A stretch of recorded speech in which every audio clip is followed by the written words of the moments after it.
chung của jinla là nơi ngã sông nơi trái cừ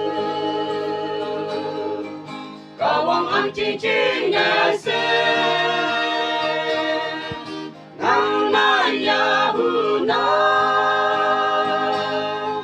ika sâu chine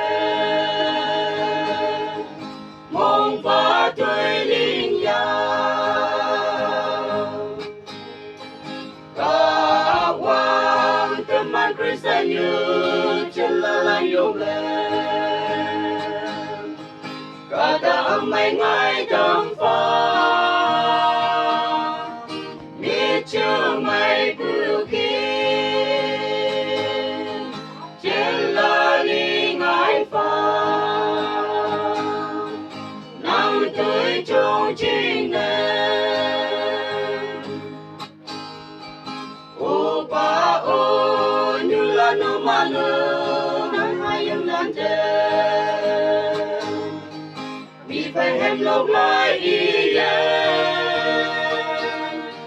cái tơ nhau tàu xe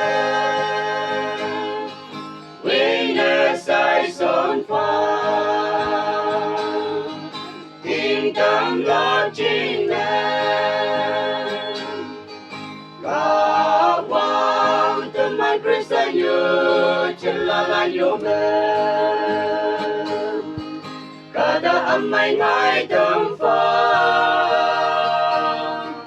mi chu mai bu ki jinla li ngai fa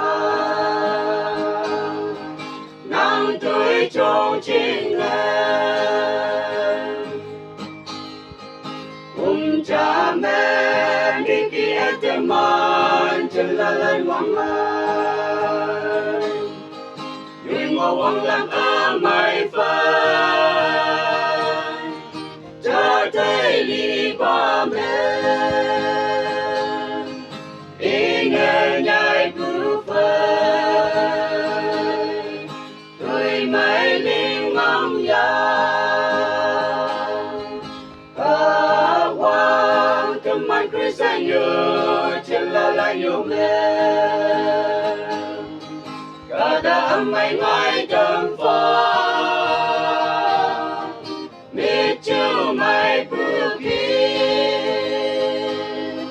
jinla li ngai fa